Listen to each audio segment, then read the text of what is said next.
Contract labours, ಅದರ ಜೊತೆಗೆ ಆನ್ಸಲರಿ ಯೂನಿಟ್ನಲ್ಲಿ ಕೆಲಸ ಮಾಡ್ತಕ್ಕಂಥ 10,000, ಹೀಗೆ ಒಂದು 22 ಸಾವಿರ ಕಾರ್ಮಿಕರಿಗೆ, ಹಲವಾರು ಇಂಜಿನಿಯರ್ಸ್ಗೆ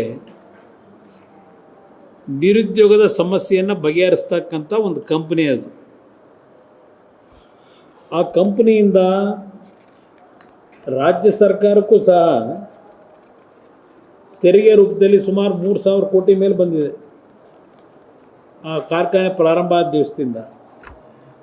ಇದೆಲ್ಲ ಒಂದು ಭಾಗ. ಇದು ಹಿಂದೆ 2015ರಲ್ಲಿ ಕೇಂದ್ರದ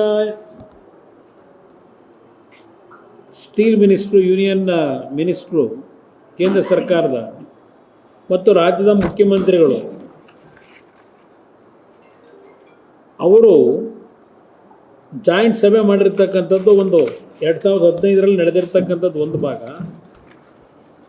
16-17ರಲ್ಲಿ ಇದೇ ಸಿದ್ದರಾಮಯ್ಯನವರು ದೇವದಾರ ಫಾರಂ ಏನಿದೆ, ದೇವದಾರ ಗಣಿ ಪ್ರದೇಶ,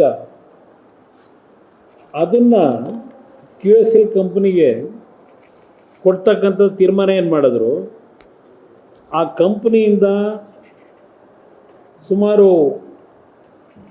500 ಕೋಟಿಗೂ ಹೆಚ್ಚಿನ ಹಣ ಆ ದೇವದಾರ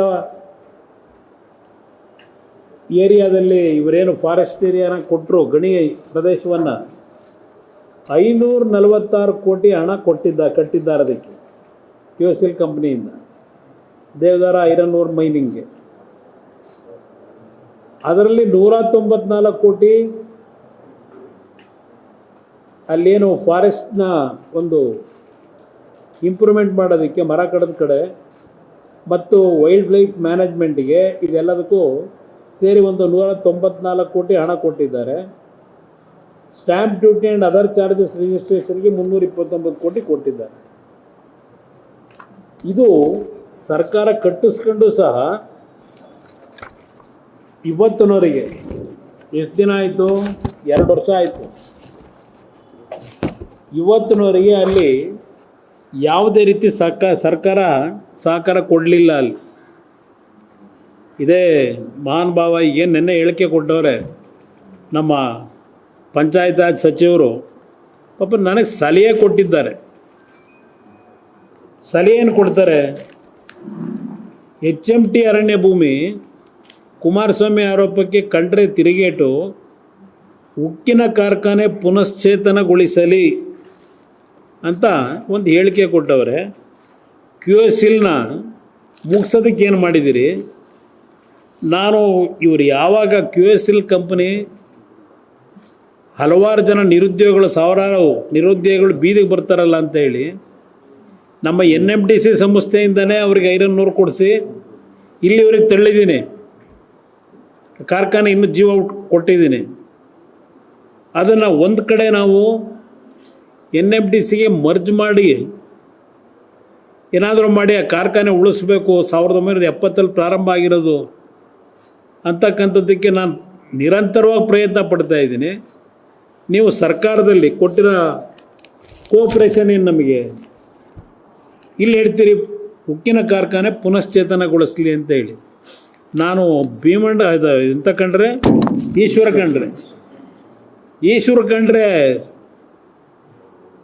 ಕೇಳಿ ನಾನು ಮಾಡಬೇಕಾ? ಈ ರಾಜ್ಯಕ್ಕೆ ನನಗೆ ಸಿಕ್ಕಿರ್ತಕ್ಕಂಥ ಅವಕಾಶದಲ್ಲಿ ಯಾವ ಥರ ಈ ಒಂದು ರಾಜ್ಯಕ್ಕೆ ನನ್ನ ಇಲಾಖೆಯಿಂದ ಕಾರ್ಯಕ್ರಮ ತರಬೇಕು ಅಂತಕ್ಕಂಥದ್ದಕ್ಕೆ ಈಶ್ವರ ಖಂಡ್ರೆಯಿಂದ ನಾನು ಹೇಳಿಸ್ಕೋಬೇಕಾಗಿಲ್ಲ.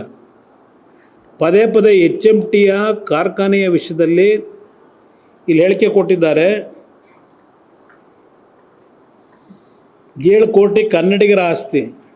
ಹೌದಪ್ಪ, ನಂದು ಆಸ್ತಿ ಅಲ್ಲ, ನಿಂದು ಆಸ್ತಿ ಅಲ್ಲ, ಅದು ರಾಜ್ಯದ 7 ಕೋಟಿ ಕನ್ನಡಿಗರ ಆಸ್ತಿನೇ. ಇದು ಕರ್ನಾಟಕದ ಆಸ್ತಿ. ನೀನು ಹೇಳಿದ ಮೇಲೆ ನನಗೇನು ಮನವರಿಕೆ ಆಗಿಲ್ಲ. ಇದು ನಾನು ಕೇಳಲಿಕ್ಕೆ ಬಯಸ್ತೀನಿ ನಮ್ಮ ಮಂತ್ರಿಗಳಿಗೆ. 2006 ನಾನು ಮುಖ್ಯಮಂತ್ರಿ ಆಗಿದ್ದ ಆಕಸ್ಮಿಕ, ಅದಕ್ಕಿಂತ ಮುಂಚೆ 5 ವರ್ಷ ಇತ್ತಲ್ಲ ಸರ್ಕಾರ, ಆ ಸರ್ಕಾರದಲ್ಲಿ ಯಾರ್ಯಾರು ಮಂತ್ರಿಗಳಿದ್ರು, ಯಾವ ಕಂಪ್ನಿಗಳು ಯಾರ್ಯಾರು ಆ ಸಂದರ್ಭದಲ್ಲಿ ಸುಮಾರು 177 ಎಕರೆನೋ ಏನು ಪದೇ ಪದೇ ಹೇಳ್ತಿರಲ್ಲ, HMT ವಶದಲ್ಲಿರುವ ಭೂಮಿಯ ಪೈಕಿ 280 ಎಕರೆ ಪ್ರದೇಶದಲ್ಲಿ ಅರಣ್ಯ ಸ್ವರೂಪದ ನಡುತೋಪಿದೆ. ಹೋಗೋಣ ಎಲ್ಲ ಇದೆಲ್ಲಿ 280 ಎಕರೆ ನಡುತೋಪಿ ಎಷ್ಟು ಮರ ಇದೆ ಅಲ್ಲಿ ಅಂತ ನೋಡೋಣಂತೆ. ಮಾಧ್ಯಮ ಸ್ನೇಹಿತರು ಅವ್ರನ್ನ ಬರೋಕ್ಕೆ ಹೇಳ್ಬಿಡಿ, ಹೋಗೋಣಂತೆ ನೋಡೋಣ, ಪರೀಕ್ಷೆ ಮಾಡೋದ ನಡುತೋಪನ್ನ. ಅದರಲ್ಲಿ ನಡುತೋಪಿದೆ. ಪಕ್ಕದಲ್ಲಿರುವ ಪಾಳು ಬಿದ್ದ ಕಟ್ಟಡಗಳಲ್ಲಿ ಸಿನಿಮಾ ಧಾರಾವಾಹಿ ಶೂಟಿಂಗ್ ನಡೆಯುತ್ತಿದೆ. ಅರಣ್ಯ ಭೂಮಿಯನ್ನು ಅಕ್ರಮವಾಗಿ ವಾಣಿಜ್ಯ ಉದ್ದೇಶಕ್ಕೆ ಬಳಸುತ್ತಿದೆ.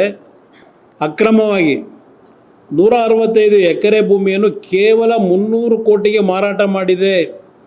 ಕುಮಾರಸ್ವಾಮಿ ಸ್ಥಳಕ್ಕೆ ಭೇಟಿ ನೀಡಿ ಇದೆಲ್ಲವನ್ನು ಪರಿಶೀಲಿಸಲಿ ಎಂದು ಸವಾಲು ಹಾಕಿದರು. ಇದಕ್ಕೆ ನಾನು ಹೇಳ್ತಾ ಇದ್ದೀನಿ, ಈಗ ಇಲ್ಲಿ ಅಕ್ರಮವಾಗಿ HMT ಅವರು